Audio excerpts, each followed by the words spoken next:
Why did you want to be an astronaut? Well, I know the day that I was inspired to be an astronaut, and that was July 20th, 1969. I was 7 years old in Michigan at my grandparents' house, watching a black and white TV with my brother and sister and parents.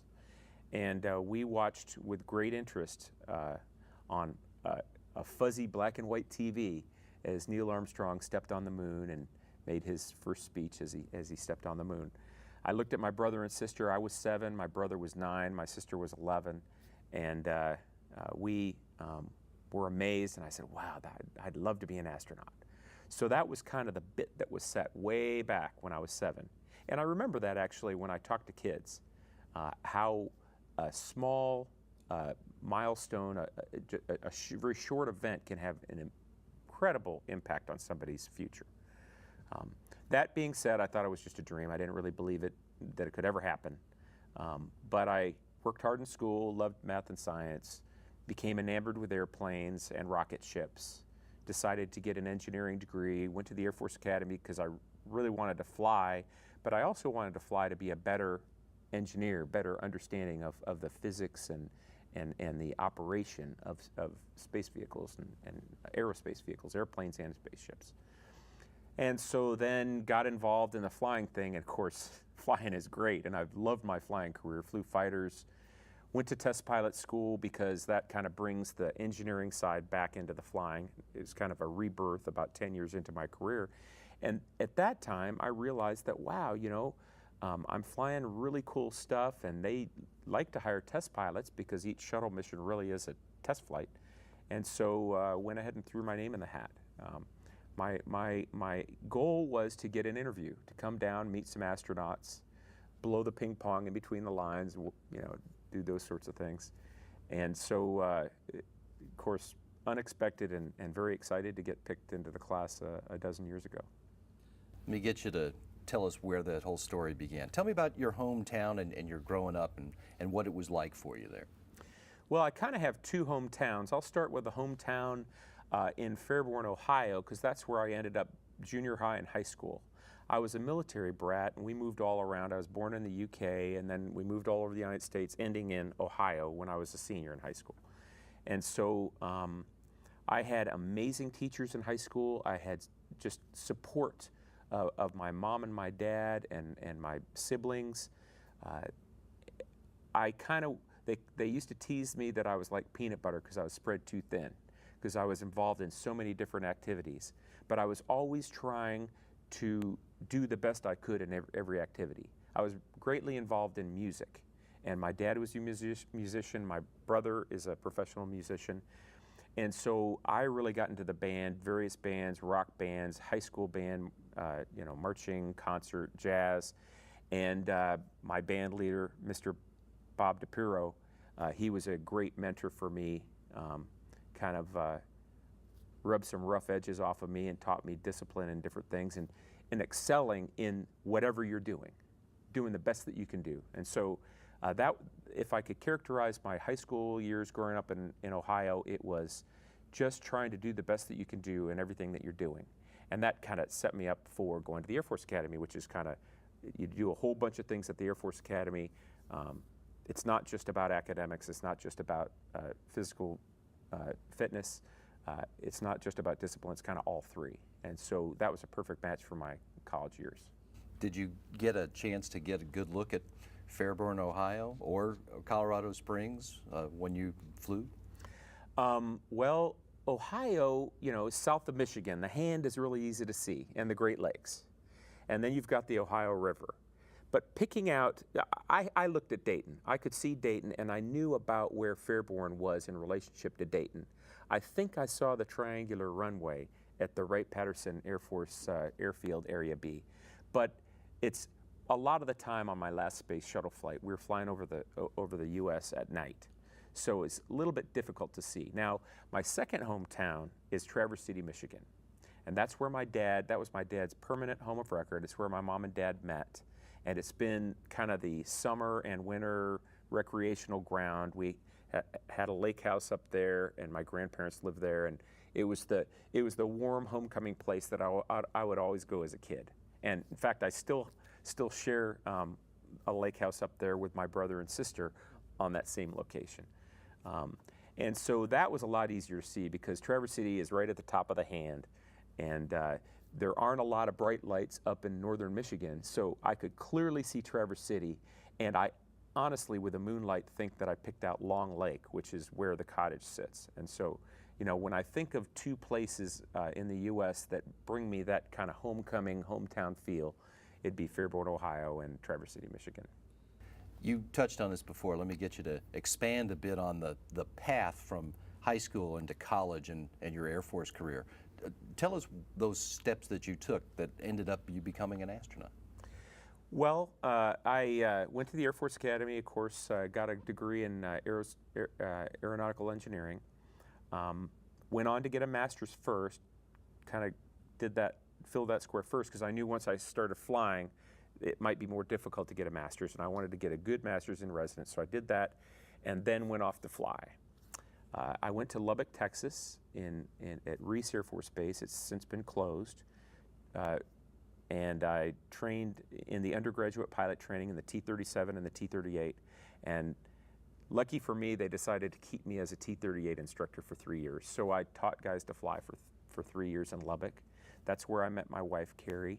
And we were married at the end of that tour. And then I got a fighter out of there and moved her out of state to North Carolina. In North Carolina, I flew the F-15E. Desert Storm hit about that time, and so I had a couple deployments out to the Middle East, and then finished that tour applying to test pilot school.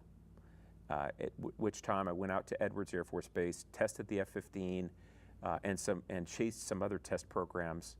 But one interesting test program I had out at Edwards was the active advanced vehicle technology. I can't tell you the acronym, but in any case, it was a thrust vectoring flight control kind of integration test program that was going to be used for the Joint Strike Fighter and follow-on vehicles.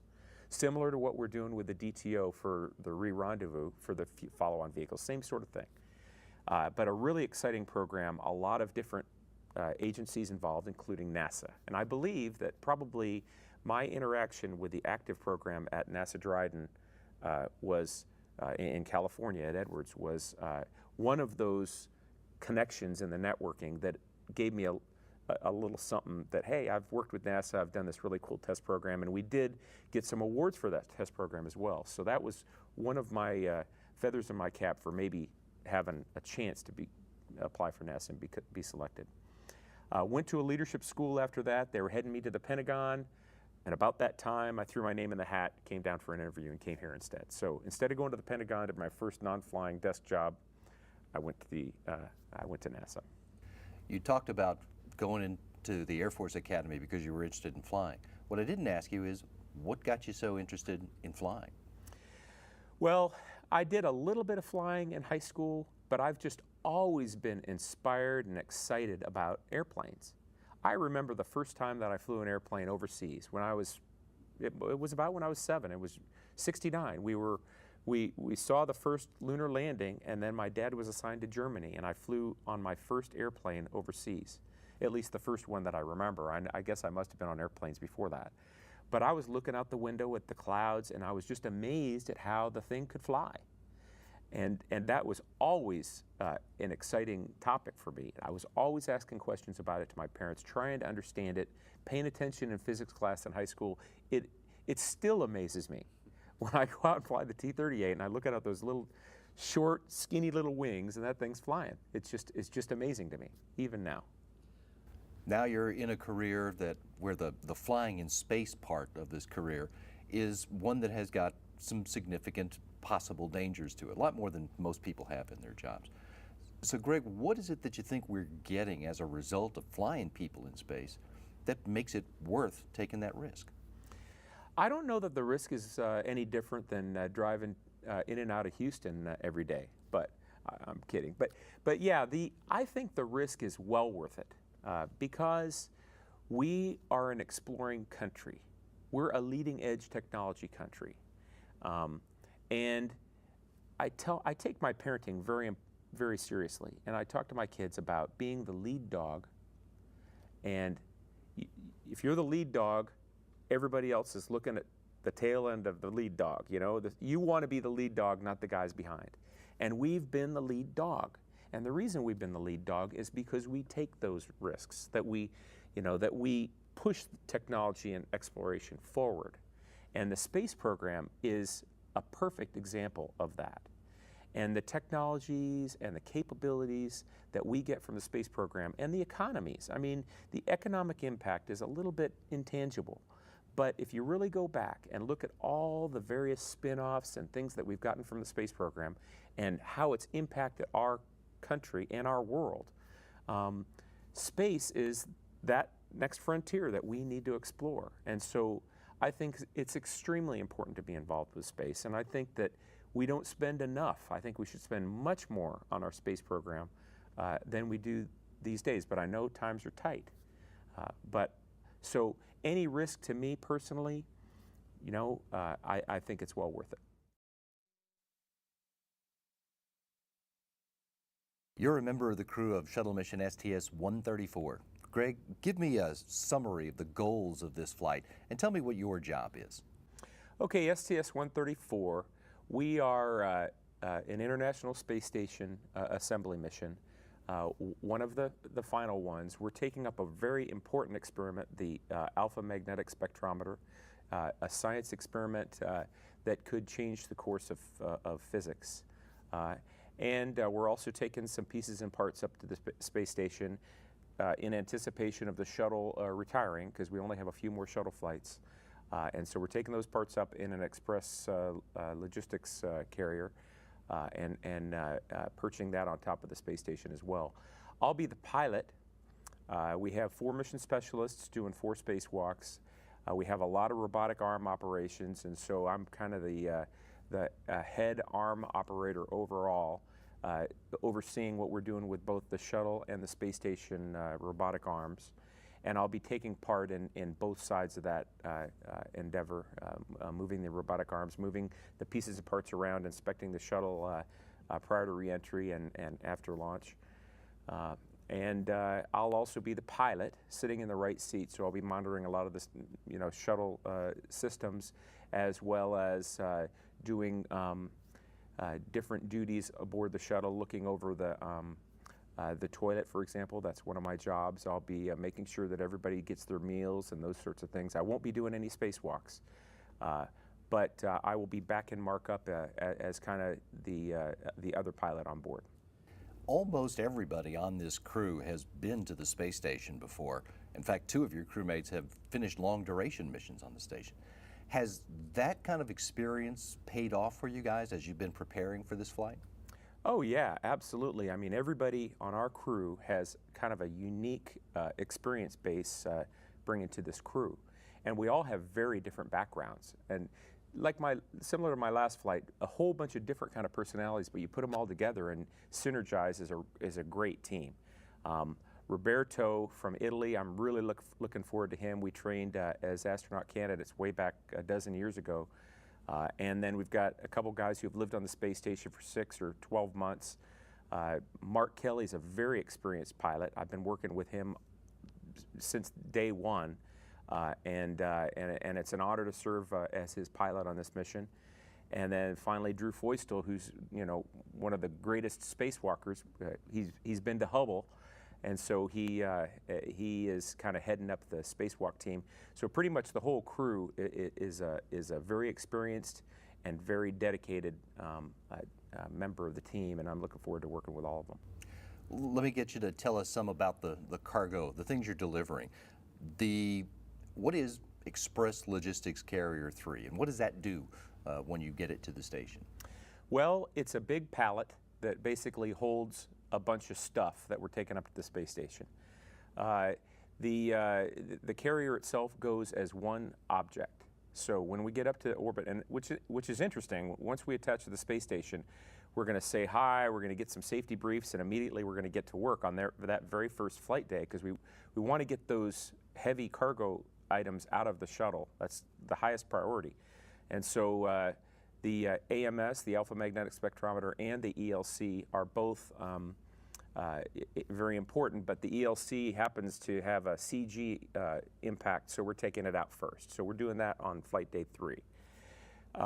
And Roberto and I believe it is Spanky, Mike Fink, are operating the shuttle's robotic arm. They're going to lift the ELC out of the shuttle and just kind of hold it out in space. And then Taz and I are going to use the space station robotic arm, grab the ELC from them, and attach it onto the space station. Taz and I are doing both of those handoffs from the space station robotic arm side. Taz will be the primary operator, and I'll be backing him up with ELC, and then we'll swap roles for the AMS. Is that all it takes to install this thing? Just to, if you will, simple plug-in? Yeah, it's essentially that's what's going on. We have some robotic maneuvers to get there, and the handoff it has to be precise. But those guys have done a great job in the simulation. We've done a full simulation from it being in the cargo bay all the way to where we're going to hand it off, and then we attach it. And then once we get it up there, there's also another process to get it physically attached to the truss. And Taz and I are both going to do that job as well. For the ELC, he's the primary arm operator, and I'm the primary claw guy, and then we'll swap roles for the AMS. But the whole operation will take maybe 2.5 hours, I imagine, for the whole thing. So it won't add a whole lot of time to the rendezvous day, but the rendezvous day, of course, is a really long day. That attachment, then, is something that you guys do from inside? Yes, we do. It's all computer-based, and it'll be interesting because we've got the two Gregs doing those two different things, backing each other up. So there's going to be some humor on the loops, I imagine, as we do the comm protocols, handing it off to each other. ELC is being delivered with some spare parts on it already, right? Yes, one of the spare parts that's on ELC is the SPDM, an SPDM arm. And I have close to my heart the SPDM because we took the SPDM on my last flight and assembled it on orbit with a lot of spacewalks. So we're taking the SPDM arm and parts up there, as well as some other items. The second big payload you've got, you mentioned before, the alpha magnetic spectrometer. Tell me what that does once it's installed out on the space station's truss. Well, the alpha magnetic spectrometer, or AMS, has been a project that's been 15 years in the making. I don't know how much money and how much manpower has gone into this thing, but I know a whole bunch of smart guys, including a Nobel laureate, have been involved. And so the AMS is really exciting. And it's one of those kinds of experiments, one of those rare kinds of experiments, that it really might just open some new doors that we never even knew existed. It's a particle detector. It measures, it collects various cosmic particles that can't come through our atmosphere to Earth. So this particular experiment can't be on the surface of the planet because you can't get the kind of data that you can out in space. So the first thing, it needs to be out in space. It needs to be stationary. It needs to be zero gravity. It needs to be undisturbed and collecting its data. And then the particles are going to come into the thing, and we're going to get signatures of those particles and then learn about those particles. One of the things we're studying is dark matter. We're going to try to look at naturally occurring antimatter. But there's also other particles probably out there that we don't even know exist. And so that thing, I expect the AMS to discover new particles that we didn't even know existed, and possibly will open doors in particle physics. Give me a sense of the importance of what it may find. I mean, they've described this as looking for data that can help understand the origins of the universe, which is frankly a pretty big deal. Yes, and you know, as we press forward in technology, we learn new things that we didn't know.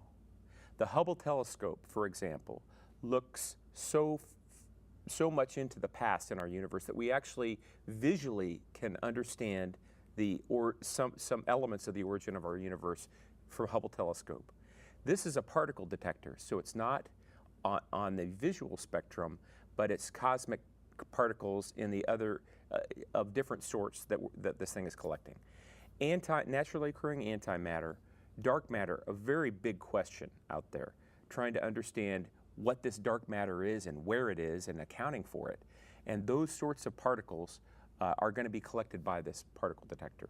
And then the very smart people that understand all this stuff are going to put it all together and learn new secrets about the origin of our universe and a lot of other things.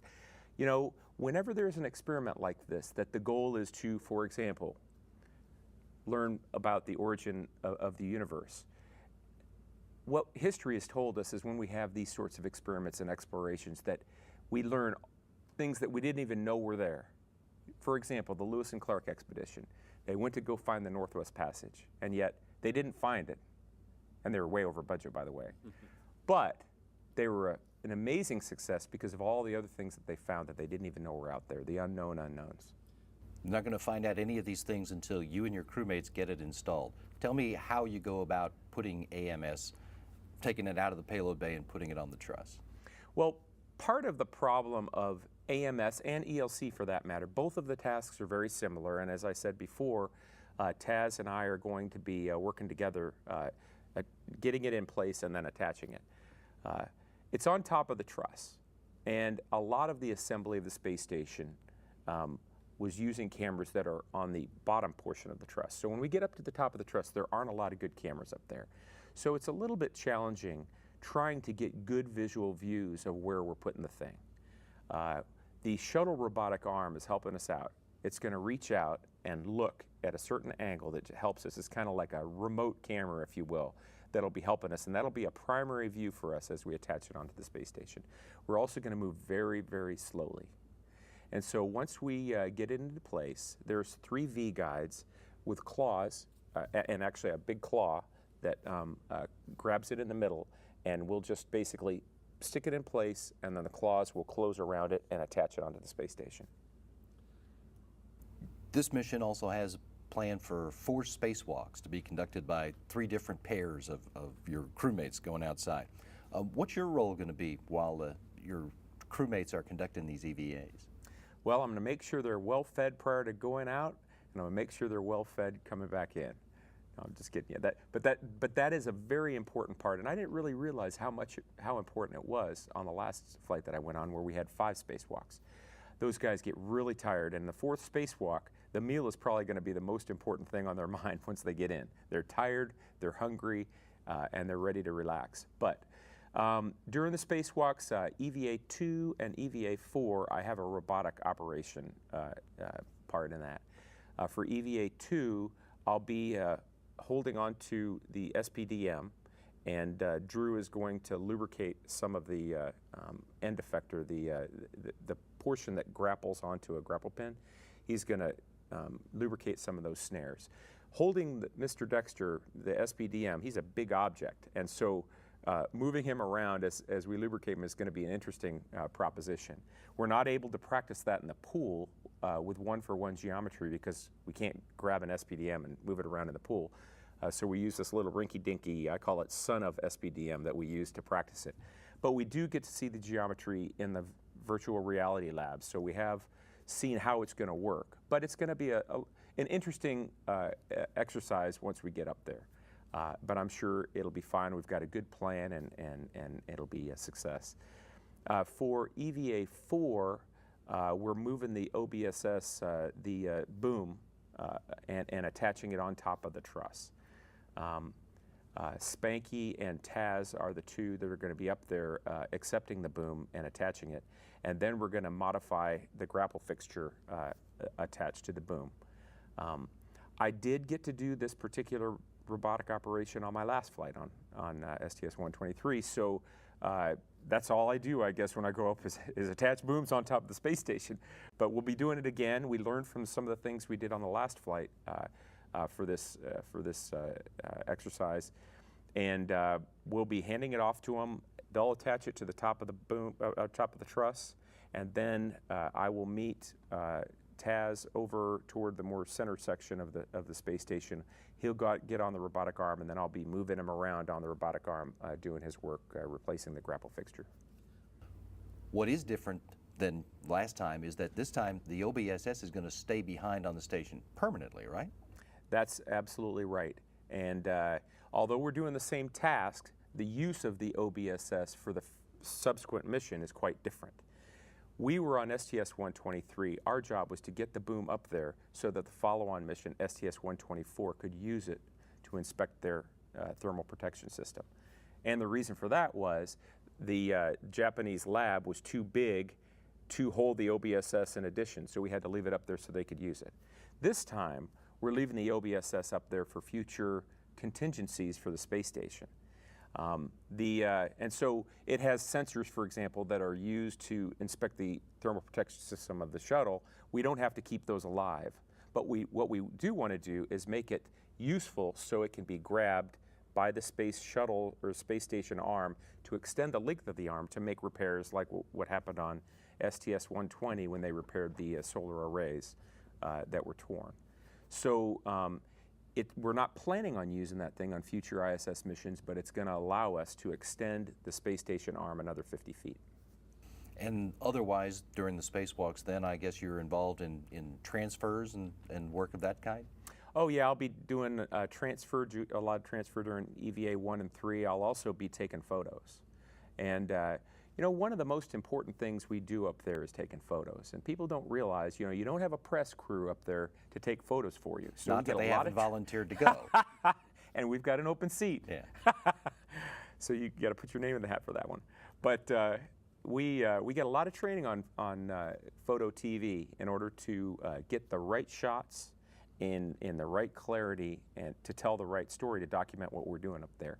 So, and I'm probably on the bottom half of my photo TV class, so I work really hard on getting all those settings right for the shots, and so I'll get to practice that when I'm on orbit as well.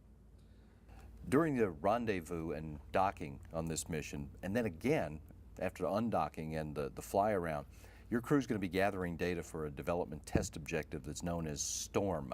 That stands for Sensor Test for Orion Relative Navigation Risk Mitigation.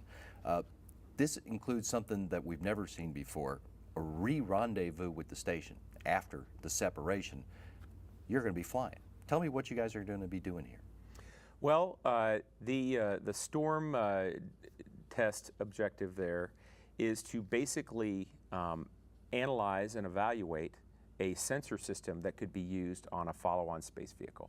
And so the final mission of any vehicle, aerospace vehicle, typically will be testing stuff that will replace that vehicle. Airplanes are have the same thing. And so we test future radars on the current airframes that have all the ability to, all the things around that sensor that you can analyze it with.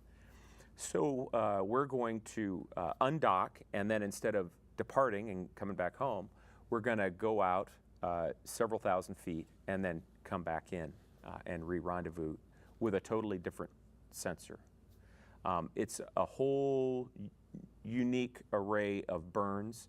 The trajectory is something very different than what we've ever flown before, but it's all in the same sorts of things that we've been doing with rendezvous, just looks different.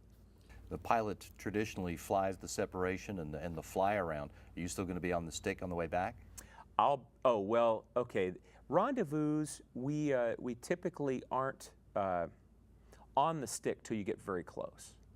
We do a series of burns, but we're not physically, the commander for the typical rendezvous isn't making a lot of inputs until we're within about a mile. And so a lot of this test is going to be outside of a mile, and actually we'll only get no closer than 600 feet, but typically when we practice it, we're about 800 or 900 feet away when we knock it off and then press on with our re-entry plans and all those sorts of things. But I will be flying the fly around, and I'll do the separation burns like we normally do, and then somewhere in there we'll swap roles, and Mark will be kind of watching out the back, and I'll be up front. But typically the pilot does a lot of those little burns. I won't be at the stick, if you will, but I'll be making some of the burns. But we're all working together to get the job done. Describe the different approach that you're going to make this time. What's different about the way you're going to fly back than the way we are used to seeing shuttles approach the space station? That's an interesting question, Pat. The trajectory that we normally see are a series of loops as we raise our orbit, and then we target a particular point underneath the space station so we can do our RPM, our rotation pitch maneuver, a rendezvous pitch maneuver that enables the station to take pictures of our tile. And then we come in and attach from the front. This particular trajectory, we just kind of go out in a straight line.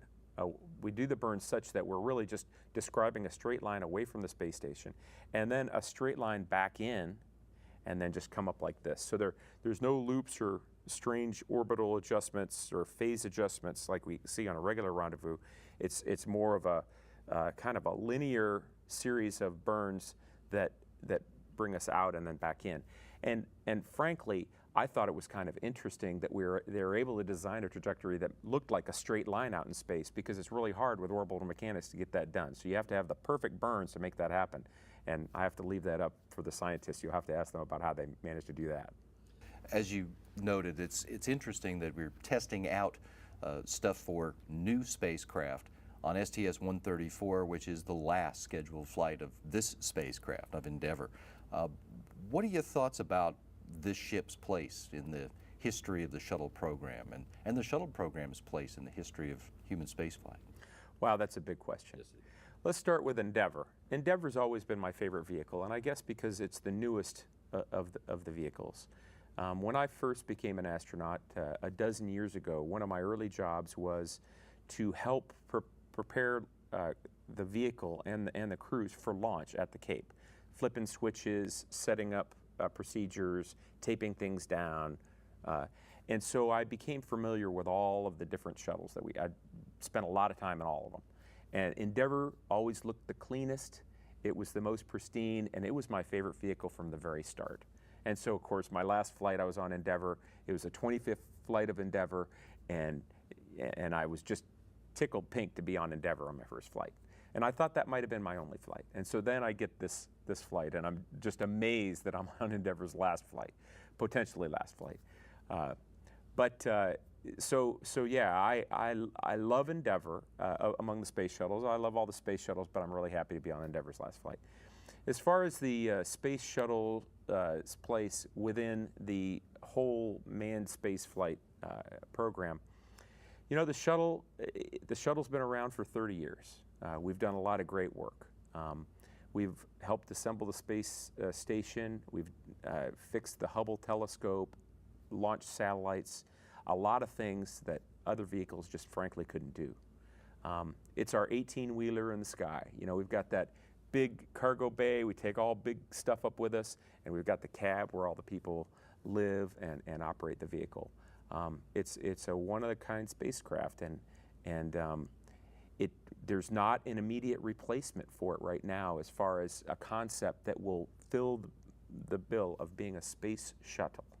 So I think it was an amazing vehicle, and I'm just thrilled to have been a part of that whole program. I do think it's been around a while. I think there are some design issues with the space shuttle system that have caused us difficulty. And so, like any aerospace system, it's time, our managers say it's time to move on to the next thing. And so out with the old and in with the new, so it's bittersweet. The shuttle's done a great job, but I also look forward to whatever kind of technology we have to replace it.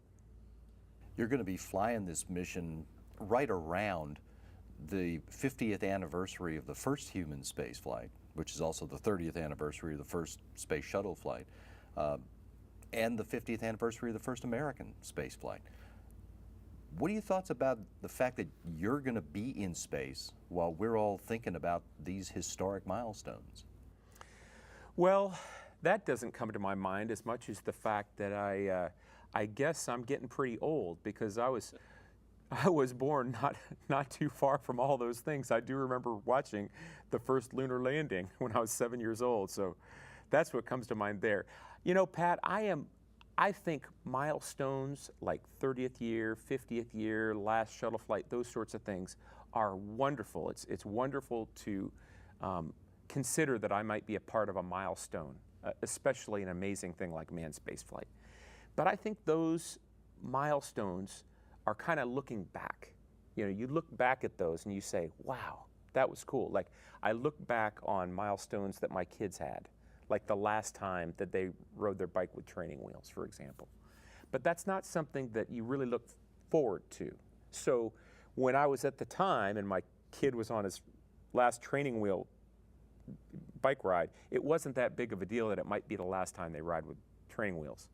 And so I guess with me, you know, all the shuttle flights that we've had are very important. And so being the last of a shuttle flight or the second to last of a shuttle flight or whatever, those milestones aren't important for a couple of reasons. For one, because, and I don't mean to be, they're not important, but they're not on my radar because the last shuttle flight was STS-132. And right now, STS-132 is the last flight, and we don't take any flights for granted. And I'm hoping that we'll fly a few more shuttle flights, but we don't take this for granted. Every flight is a test flight, and so right now, STS-132 is the last flight, and then 133, you know, should they launch on schedule, they'll be the last flight, and then we'll be, and so, you know, maybe some quirk of fate will allow us to have even more shuttle flights. On the one hand, then, you're going to be in space about 50 years after the first human space flight, and things have changed an awful lot from the days of Yuri Gagarin and Alan Shepard. So where do you think we're going to be 50 years in the future? Wow, that's a great question. You know, I think in 50 years, I would be very surprised if we hadn't landed on another planet. Either the moon or Mars or heading toward an asteroid. I mean, I think that we're going to land on a surface. I believe that we will have learned, as we look back, a lot of new things that we didn't even know existed. And I think that space flight will be more commonplace. That's what I believe to be true. Just if you think about the airline industry back in the 30s, nobody was flying on airplanes, and 50 years later, on just a week's salary from a very basic job, you can fly from coast to coast. And so I think that space flight, although it's hard for us right now, we'll learn new technologies and new ways to do things, and it'll be easier and more common.